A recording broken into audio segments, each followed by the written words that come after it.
Money's tight for pretty much everyone right now. Thanks, inflation. But when you're trying to decide on where to cut your expenses, you probably have questions like, is this a normal amount to spend on groceries? And how much do most people spend in a month? That's why in this video, I'll be exposing how much the average American spends every month. And then I'll show you the top 10 areas in life where Americans spend the most money. But hold up, JC, how is that information gonna help us? Glad you asked. When we learn what the average person does, we can choose to be above average. So as we cover each category where we spend the most, I'm gonna give you a very practical way that I save money in that category. Let's jump right into it. The average American household spends $6,440 a month. That adds up to $77,280 spent per year. And these numbers come straight from the Bureau of Labor Statistics, aka the nerds who keep track of what Americans spend on, from toilet paper to hatch alarm clocks to houses. Now, spending $6,440 a month might sound like a bunch of baloney if you're a single person. And you're right. The average single person actually spends $4,641 a month. The average married couple without kids spends $7,390 a month. And an average family of four spends $9,134 a month. Now, I'm going to give you a few seconds to roast me in the comments if you feel like these numbers are inaccurate.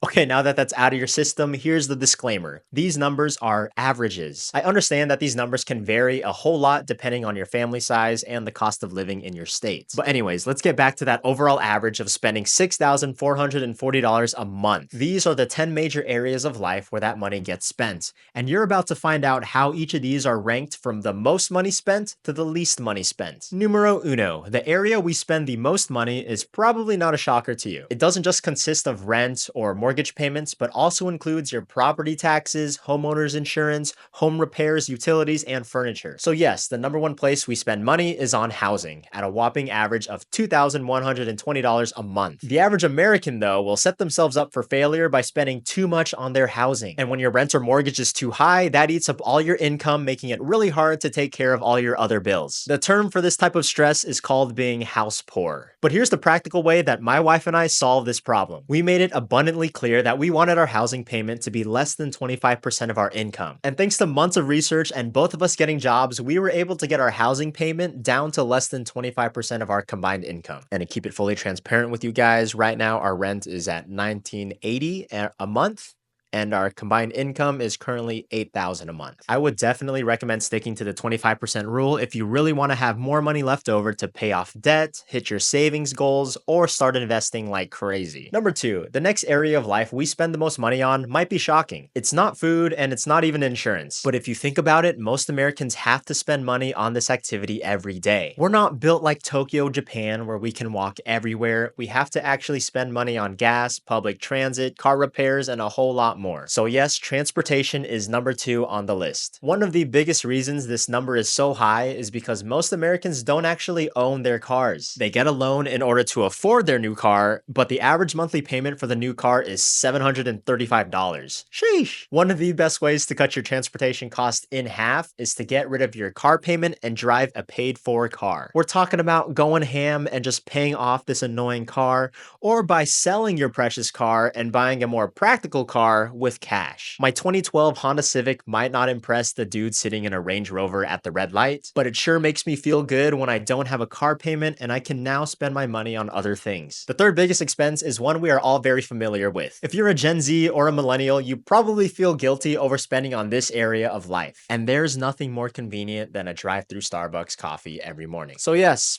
cat's out the bag, we're talking about food here. The average American spends $832 on food every month, and it's no wonder because we love to eat. And no, we don't just eat out all the time. In fact, this monthly food expense is split between food at home at $504 and dining out, which sits at $328. But if you want to lower your food budget both at home and in restaurants, you better start meal planning. My wife and I always plan out our meals before we do any kind of grocery shopping. This doesn't even have to be a fancy list, but when we understand what meals we're making that week, we're more likely to only buy the stuff we actually need, and we're less likely to buy things on impulse. Having this meal plan will also keep you from taking that expensive trip to the drive-thru because you didn't know what to make for dinner. Now we're more confident and have more peace of mind when it comes to our food spending. And speaking of peace of mind, that is exactly what we're paying for when the average American spends $796 $6 on this next category. The Bureau of Labor Statistics calls this the personal insurance and pensions category. This includes any life insurance you pay as well as any social security tax you pay. And I know what you're thinking. This 6.2% Social Security tax is something you don't really consider an expense because it comes directly out of your paycheck. But when it comes to that life insurance, we can save on this. My wife and I decided to only do term life insurance. We don't want to pay any extra fees by signing up for some complicated whole life or variable life policy. Gross. Here at the Frugal Rich, we like to keep our financial lives simple, so let's use our insurance as just insurance, and let's open separate investment accounts if we want to invest. And yes, I know insurance is a boring topic, but it's really important because the fifth largest category of spending is another big insurance expense. We pay this big monthly payment every month so we don't get screwed by the insane cost of a doctor or a hospital visit. So the leg's not really broken, huh? And if you've ever gotten surgery and have seen that medical bill, it is no wonder why we put so much money towards our healthcare every month. This includes your health insurance premiums and your out-of-pocket costs when you go to the doctor or need to pick up some drugs. On average, we spend $513 a month on this category, and yes, we can't always control the cost of our healthcare, but we can still find some ways to save on our health insurance. Doing things like staying in network and taking advantage of a health savings plan can actually really help, and I promise I'll make a video on this topic in the future, so make sure to subscribe. All right, let's talk about something more fun. I bet you can't guess what the sixth largest expense is. Let's just say if you've recently gotten your Spotify Wrapped, that means you're at least paying $10 into this next category. Man, I miss the days when I only paid $4.99 for Spotify Premium as a student. But the reality is that the average American spends $303 a month on entertainment. This includes your cable TV, streaming services, and all your hobbies. Tennis, anyone? Or pickleball? But let's talk about how we can save on entertainment. I got two easy ways to do this. One, every few months, I go through and cancel our unused subscriptions.